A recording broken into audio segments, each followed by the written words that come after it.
Ghana Raissa, Rio Estate, Ghana Raissa, Rio Estate, Ghana Raissa, Rio Estate.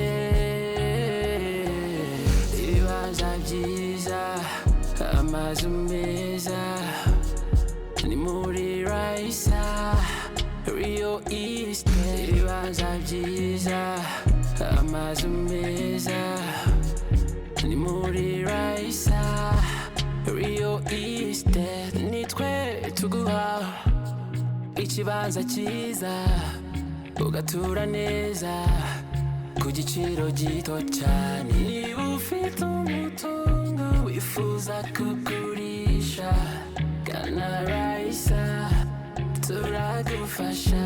Inzu zigurishwa n'izikodeshwa, n'ibibanza byiza byose turagufasha. Wifuza apartment nziza yo kubamo, Ghana Raissa, Rio Estate.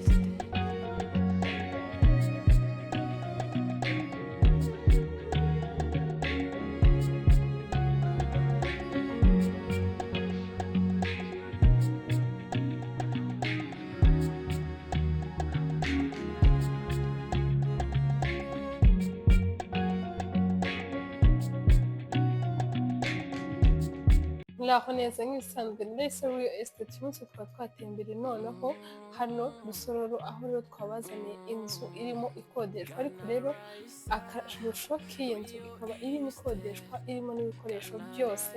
Urumva ko bantu b'aba diaspora cyangwa namwe bamushaka gukora akavakanse mugahindura klima cyangwa mugahindura naho mwabaga, ubona ko iyi nzu rwose ari iya mbere. Iyi nzu y'uyu munsi ikabucika, ubu rero natangiye mubwira na detaye zayo. Inzu ifite salo, saramanje, ifite cuisine, aho hose mu zero ko uri buhasanga ibikoresho. Uhereye hano kuri iyi salo nicayemo, iyi nzu ikaba ifite chambre enye, ikaba ifite douche na toilette ari eshatu. N'abatindiye rero ngwino noneho utangiye ureba agace ku kandi k'iyi nzu, kandi utagenda utumvise n'igiciro irimo irakodeshwa. Nk'uko rero nari maze kubabwira, ngwino noneho dutangire turebana agace ku kandi k'iyi nzu. Nk'uko rero wari umaze kubona akavideo gato kari kabanje gucaho, ndatekereza ko ahamagaze wari wahabonye. Iyi rero akaba ari parking nziza y'iyi nzu. Iyi parking rero ishobora kuba yakwakira imodoka enye icyarimwe, kandi zose ziparitse neza cyangwa zihagaze neza. Urabona ko rwose ari ahantu heza, ariko umuhanda nk'uko namwe mwabyiboneye, ndatekereza ko aya makuru mwari mwabonyeho agace gatoya.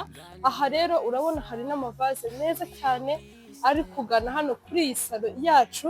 Iri rero akaba ari ibaraza ryiza ry'iyi salo yacu uyu munsi twabazaniye, ari naho natangiriye nicaye nk'uko mwahabonye. Rero nk'abatindiye ngwino noneho tujyane muri salo wirebere ngo bimeze gute. Karibu rero ngwino noneho urebe salo iri ahangaha, reba imitako irimo uburyo imeze, reba uburyo iryoheye amaso, reba vandarateri kuri abantu mugira ikibazo cyo gushyuha cyane, urabona ko rwose aha nta kibazo. Reba iyo mitako, urebe rero parafo, reba amatara, reba rero n'irido iri hano uburyo rwose isa n'intebe, igasa na buri kintu na buri tapi iri hano. Urabona ko ari ibintu bitondeye byiza. Aho imbere rero hakaba hari na televiziyo nini kuri bantu rwose mugiye n'ikibazo cy'amaso. Urabona ko iyi yo uraba utandukanye n'icyo kibazo mu gihe gitoya rwose. Aha rero ntanagutindiye, karibu noneho ngwino urebe saramanje. Reba rero uburyo iyi saramanje ari nini, ari nziza, ya saramanje y'imyanya 6. Reba rero rya rido ryiza cyane aha bakoresheje, ubona ko rigisa n'intebe. Parafo mwayibonye, amatara. Reba rero imitako iri aha imbere, ariko ikaba yarakoreshwa nk'utumirwari. Urabona rero n'aho imbere hari umutako nawo mwiza, ubona ko rwose wagenewe kuba wajya kuri saramanje. Karibu rero ntugende, ndagusabye ngwino noneho tujyane ahangaha mu gikoni kiri aha. Utaragera rero mu gikoni, ubona ko ikibikubwira, urabona ko hanateguye wagira ngo tumaze guteka. Reba nawe rero ibi bisorori ukuntu bimeze, urabona ko nawe mushobora kubakoresha mukanaharira, hari udutebe. Reba rero ibikoresho byose urabisangamo, reba ibisorori, reba ibyuma, reba ibirushe, urebe aho kurira, ubwo ndi kuvuga amasahane, ibirahure, uturahure natwo, udukombe two kunyweramo. Aha rero hakaba n'uturahure n'udukombe twa plastique bashobora gukoreshwa n'abana cyangwa muri kwiborosa imyunyu, amabosho yo gushyiramo amazi. Urabona ko aha hantu rwose ariho ukeneye. Reba kuka, reba amasafuriya, reba amavuta, urebe rero amateremusi, urebe aho ushobora gutekera cyangwa washyuriza amazi, aho ushobora gushyira ibyombo, aho kogereza, amasabune. Urabona ko ari ibintu byiza cyane kandi utanibagirwa rero kureba uburyo hisanzuye. Aha rero nawe hakaba na firigo nziza nini, ubona ko rwose iyi nzu nta kintu wowe usabwa, ni wowe gusa n'abawe n'imyenda. Karibu rero, ngwino noneho dutangire ureba ibyumba byo muri iyi nzu. Ntago ufite amatsiko, ngwino noneho reba rero icyumba kiri aha, reba ukuntu kimeze, reba uburyo kingana, reba amatora, urebe amashuka, urebe imisego. Rwose urabona ko ari ibintu byiza.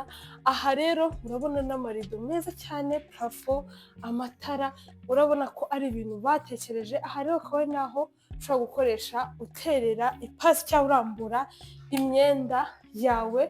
Karibu rero, ntugende utarebye byose na tuwarete y'iki cyumba. Reba rero uburyo nayo rwose iteguye, papiye jenike, amasabune yo koga intoki. Urabona ko ibintu byose haraburamo wowe gusa. Rwose iyi nzu ntigucike. Abantu rero baba banicaye ku gisore cyangwa baje kugusura, si ngombwa ko bajya mu byumba. Urabona ko iyi ari dushe na tuwarete yabagenewe.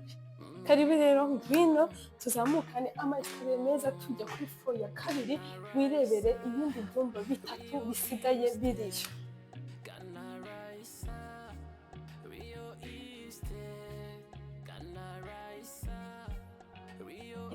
Aha rero tukaba tugiye kureba ikindi cyumba cya kabiri cy'iyi nzu. Ngwino wirebere. Iki rero akaba ari icyumba tujyare tukigezemo. Reba nawe ubu buriri buryo noneho bushashe. Aba bantu urabona ko ari aba mbere. Reba rero imisego uburyo ari imwe itavunana.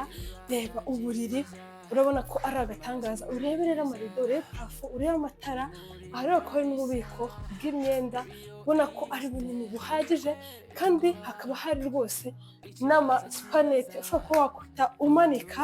Hakaba na mirror ushobora gukoresha mu gihe umaze kwambara kugira ngo urebe uko bimeze. Ngwino rero urebe n'icyumba cya gatatu cy'inzu. Wow, reba rero uburyo nacyo ari kinini, cyisanzuye, kimeze neza, kiranahumura. Kandi reba rero na vandarateri kubera umugira ubushyuhe nijoro. Reba parafo, reba amatara, reba rero bwa bubiko bw'imyenda. Kandi rero utibagirwa no kureba ko hano hari n'aya marido meza cyane. Hakaba rero hari na balcon nziza ushobora kuba rwose. Reba iyi view uba ufite, ni ku muhanda nk'uko twabibabwiye. Reba nawe rero uburyo aha hantu rwose hameze neza. Ntugende rero utarareba na dushe na tuwarete cyangwa na principal y'iyi nzu, ndabikwigingiye. Aha rero akaba ari dushe na tuwarete ikoreshwa n'ibi byumba bibiri mumaze kubona. Reba rero uburyo ari nini, ari ngari, reba uburyo isa neza. Reba nawe ukuntu aha hantu hanangana. Urabona ko koko hagenewe kuba hakoreshwa n'abantu cyangwa n'umuntu urenze umwe. Ngwino rero tujyane urebe noneho chambre principal y'iyi nzu uko imeze. Rero muri chambre principal y'uyu munsi, reba rero ububiko bw'imyenda buri aha cyangwa urwambariro. Reba ukuntu rungana, ari aha hose nahawe ho kubikamo imyenda.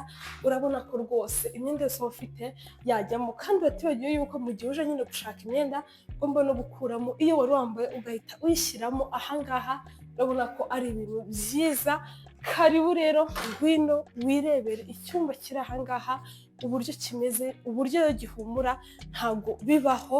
Aha rero hakaba naho hari vandarateri nziza, akabati ushobora gushyiramo utuntu twawe tw'ingenzi.